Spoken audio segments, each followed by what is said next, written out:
My name is Sandra Ndagiri and I'm the programs lead of the Dignity program.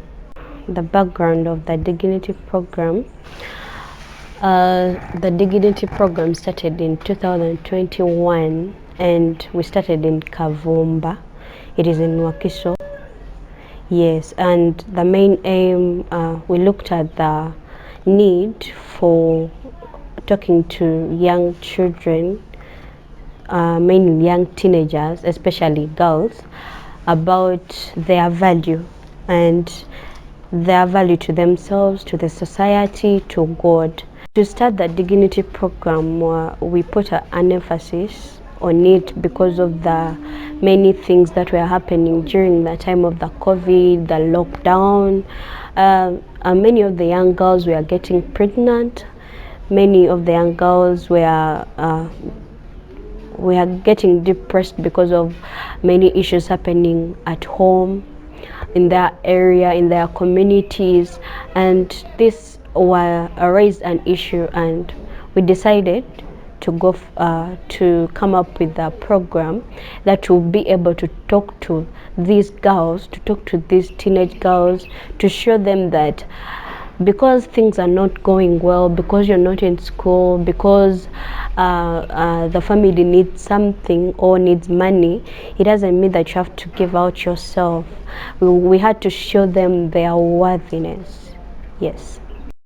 The program is a community-based program, and we usually, why we decided the community is because it was the safe place for them.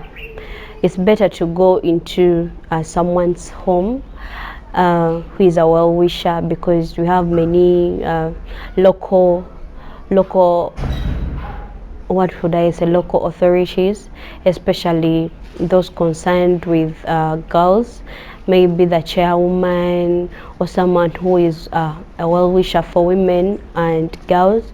So we mainly go to someone's place, and the girls will come there to talk about these issues, to discuss about different things, and they would really feel free because it's a home setting for them and they're not exposed out, because we try to make sure that when we're going to this home, even though the parent is there, we try to make sure they're not involved and they're not around during the conversations, during the discussions, in order for these for the girls to be free with us, to get a safe place for them to talk about anything and what they would like us to solve for them. The program has managed to move this far because of the great the commitment from, first of all, from the trainers. We call them mentors in the program because first of all, they have dedicated their time, they have given out their love to these girls, and they really take an extra mile in knowing these girls, these children, and they give out all, I would say, all their hearts and life out to listen to them and to talk to them. And because of this commitment from the mentors, it has helped the program to achieve a lot. And it's not about achieving in moving to maybe other communities, but even having a change in these girls, because we have been having different feedbacks from the girls on how the program has helped them, and mainly they point out on the mentors being able to talk to them and how they and what they said in their lives. And the next thing is about the donors who have been able to really sponsor this, to really sponsor this work of God, to reach out to different girls, to reach out to different communities, because so far we have gone in 3 years in 3 communities, that's Kavumba, Kayunga, Naluvule, Nansana, yes, there are four. And because of the need for transportation, the need for a few requirements, it has been able to work, and we have been able to achieve what we really set for. Yes. Challenges, yeah. First of all, the first challenge we get to face is going into new communities where you know no one.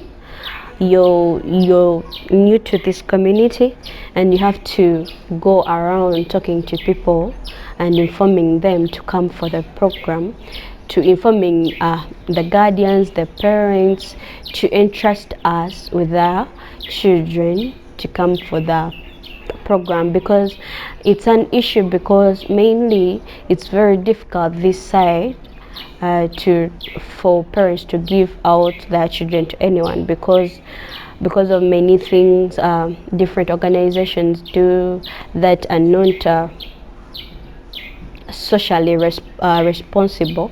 So it has been an issue to us. And the next thing is having a place to set our discussions from, to sit, to the place that can be free, that can provide a safe place for these girls.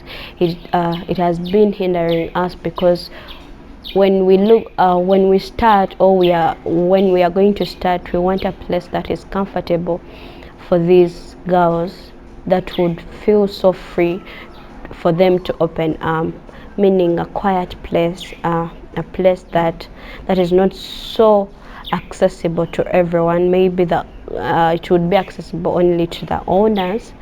Yes. The target areas, I'm really not looking at a certain area, because when we talk about self-worth, when we talk about value to God, when we talk about financial discipline, when we talk about boundaries, it's really needed to all, I would say, classes. And mainly, I wouldn't say I'm targeting the slums, I'm targeting schools, I'm targeting this type of community. If I'm given a chance, and I know, God willing, I want the dignity program to be spread out to all areas of my country, outside the country, because one of the things to why I would like that, the things we talk about are needed by all girls there and boys there, because I'm sorry, I've been talking more about the girls, but also there's a part of the boys' dignity, and even boys need this. It is not only limited to girls. Yeah. The impact of the program in the communities, according to our surveys, according to us talking to the parents of these children, of these girls and boys, it has given, I would say, a sense of value to these teenagers, and because they have got a sense of value to themselves, there has been a change in their characters. There's been a change in their characters towards the community, towards the people, to the community. And last time we had a follow-up, and one of the girls was like, I got the knowledge I got here, what I learned here, I used it and I taught my other students at school. And that was really something, meaning when we do something, it spread out, and that is the very great thing, that is the greatest impact we would want to do, that what we talk about with these girls won't just stop from them, but it be spread out. And I would say according to the feedback, it has brought a great impact in their lives. It has changed a lot. The parents have really appreciated what we are giving, what we are teaching, what characters we are trying to show these boys and girls, and how they have to tell how to live their life and how to know their worth and what they have to do and not to do in order for them to be responsible citizens. Yes. The future view as the program's lead. I see the dignity program training out of these teenagers right now, who we see as teenagers, training them to be mentors to others.